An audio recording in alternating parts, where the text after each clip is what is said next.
নমস্কাৰ মই ৰাজশ্ৰী আজি অসম বিজেপিয়ে বৃহৎ সভা আয়োজন কৰি ব্ৰহ্মপুত্ৰৰ ওপৰেৰে মাজুলী সংযোগী দলং নিৰ্মাণৰ শিলান্যাস কৰিলে নৰেন্দ্ৰ মোদীয়ে দিল্লীৰ পৰাই বুটাম টিপি মহাবাহু ব্ৰহ্মপুত্ৰ প্ৰজেক্টৰ আধাৰশিলা স্থাপন কৰে বিগত সময়ছোৱাত হিতাধিকাৰী সৃষ্টিৰ নামত কোটি কোটি টকা খৰচ কৰিছে অসম বিজেপিয়ে নিৰ্বাচনী প্ৰচাৰ আৰু সকলো প্ৰকাৰৰ হিতাধিকাৰী সংগ্ৰহ কৰাৰ নামত কোটি কোটি টকা খৰচ কৰিবলৈকো এতিয়া প্ৰস্তুত আছে অসমৰ বিজেপি চৰকাৰখন নিৰ্বাচন জিকাৰ নামতেই অসম চৰকাৰে খৰচ কৰি থকা কোটি কোটি টকাৰ ধন প্ৰকৃততে অসম চৰকাৰে কৰ পৰা পাইছে অসম চৰকাৰৰ পুঁজিত ইমানে টকা আছেনে যে বিগত মাহসমূহৰ প্ৰায় প্ৰতিদিনেই নতুন আঁচনি মুকলি কৰিব পাৰিছে অসম চৰকাৰে চৰকাৰৰ হাতত ইমানে ধন জমা আছেনে যে বৃহৎ সভাপতি উদ্বোধন কৰিব পাৰিছে দলং পদপথ আদিবোৰ উত্তৰ একেবাৰে নাই প্ৰকৃততে অসম চৰকাৰে বিগত 5 বছৰত বিভিন্ন বেংক বিত্তীয় প্ৰতিষ্ঠান ক্ষুদ্ৰ সঞ্চয় আদিৰ পৰা ঋণ লৈহে চলি আছে অসম চৰকাৰে এই 5 বছৰত ইমানে ঋণ লৈছে যে অহা 5 বছৰ মানে 2026 চনলৈ অসমৰ চৰকাৰে অকল সুতৰ নামতে আদায় দিব লাগিব প্ৰায় 50,000 কোটি টকা উল্লেখ্য যে অহা মে মাহত অসমত নতুন চৰকাৰ গঠন হ'ব যি দলৰে চৰকাৰ নহওক কিয় কিন্তু অহা 5 বছৰত সেইখন চৰকাৰেই এতিয়ালৈ বিজেপি চৰকাৰে লোৱা ধাৰৰ নামত 50,000 কোটি টকাৰ অকল সুতেই মাৰিবলৈ বাধ্য হ'ব মূলধনৰ পৰিমাণ নধৰাকৈ বৰ্তমানৰ চৰকাৰে হিতাধিকাৰী সৃষ্টিৰ নামত আগন্তুক চৰকাৰখনলৈ এৰি থৈ যাবলৈ প্ৰস্তুত হৈছে 50,000 কোটি টকাৰ এক বৃহৎ বোজা অকল সুত আদায় দিওঁতে নতুন চৰকাৰখন বিধ্বস্ত হৈ পৰাৰ লগতে ই অসমৰ অৰ্থনীতিলৈ ভয়ংকৰ বিৰূপ প্ৰভাৱ পেলাব ফলত অসমৰ উন্নয়নকে ধৰি সকলো প্ৰকাৰৰ আৰ্থিক সংকটত ভুগিব লাগিব অসম এই কথা আমি কোৱা নাই এই তথ্য প্ৰদান কৰিছে সোণোৱাল চৰকাৰৰ দক্ষ বিত্তমন্ত্ৰী স্বয়ং হিমন্ত বিশ্ব শৰ্মাই আজি দৈনিক অসম কাকতত জিতেন্দ্ৰ কুমাৰ চৌধুৰীৰ এটা লেখাত প্ৰকাশ পাইছে এই তথ্য জিতেন্দ্ৰ কুমাৰ চৌধুৰীৰ প্ৰতিবেদন অনুসৰি বিত্তমন্ত্ৰী হিমন্ত বিশ্ব শৰ্মাই অসম বিধানসভাত দাখিল কৰিছিল এক প্ৰতিবেদন য'ত 2025-26 বিত্তীয় বৰ্ষলৈ অসম চৰকাৰে সুদ দিয়াৰ বাবদ সম্ভাৱ্য ব্যয়ৰ তথ্য সদৰি কৰা হৈছে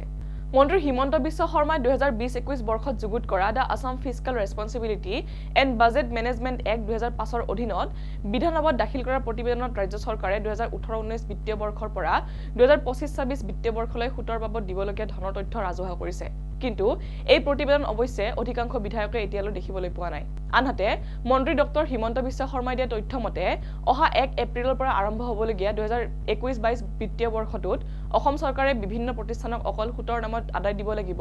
6,498.06 কোটি টকা যেহেতু মে মাহত নতুন চৰকাৰ গঠন হ'ব গতিকে এই সমুদায় সুতৰ ধন নতুন চৰকাৰে মাৰিবলৈ বাধ্য হ'ব আনহাতে নতুন চৰকাৰে সুতৰ বাবদ 2022-23 বিত্তীয় বৰ্ষত ভৰিব লাগিব 7,277.82 কোটি টকা 2023-24 বৰ্ষত ভৰিব লাগিব 8,151.16 কোটি টকা 2024-25 বৰ্ষত 9,129.30 কোটি টকা আৰু 2025-26 বিত্তীয় বৰ্ষত ভৰিব লাগিব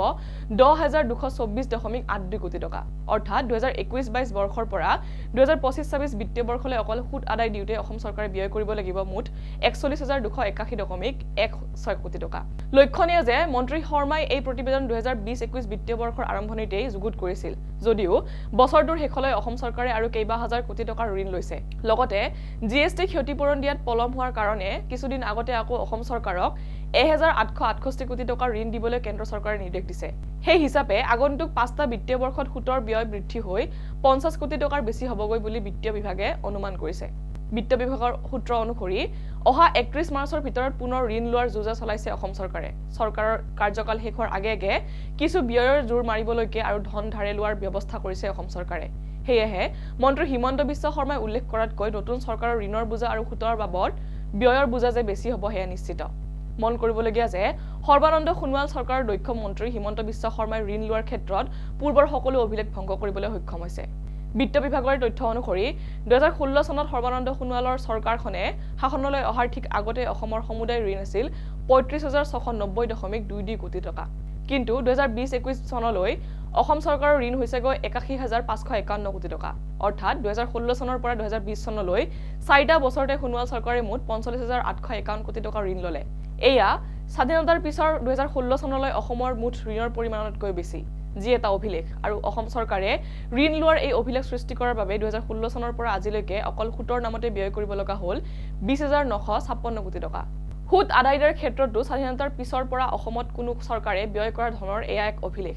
দক্ষ বিত্তমন্ত্ৰীৰ এনে অভিলেখ সৃষ্টি কৰাৰ ইচ্ছাৰ বাবে আহি থকা 5 বছৰত অসম চৰকাৰে ভৰিব লাগিব 50,000 কোটি টকাৰ অকল সুদ অৰ্থাৎ 2016 পৰা 2026 চনলৈ অসম চৰকাৰৰ অকল সুতৰ বাবদে ব্যয় হ'ব প্ৰায় 71,000 কোটি টকা এতিয়া প্ৰশ্ন হয় ইমান ঋণৰ বুজালৈ অসম দেশৰ 5খন শ্ৰেষ্ঠ ৰাজ্যৰ ভিতৰত এখন হ'ব পাৰিবনে প্ৰায় 96 লাখ হিতাধিকাৰী সৃষ্টি কৰাৰ নামতেই ঋণ লোৱা অসমত প্ৰকৃত উন্নয়ন সম্ভৱ হৈ উঠিবনে দলং পথৰ আধাৰশিলা স্থাপনৰ নামত কোটি কোটি টকীয়া অনুষ্ঠান পাতি নিৰ্বাচনী সভাৰেলীৰ নামত কোটি কোটি টকা খৰচ কৰি ভোট কিনাৰ নামত ৰাজহুৱা ধন হৰাত পাতি অসমৰ কিবা আৰ্থ সামাজিক উন্নয়ন হৈছে নে প্ৰকৃততে অসমক ধাৰুৱা কৰি তুলিছে অসম চৰকাৰখনে অসম চৰকাৰৰ এই ঋণৰ বুজাই অনাগত দিনত অসমৰ আৰ্থ সামাজিক ব্যৱস্থাক যে বাৰুকৈ দুৰ্বল কৰি তুলিব হেয়া নিশ্চিত হৈ পৰিছে চাই থাকিব দ্য ক্ৰছ কাৰেণ্ট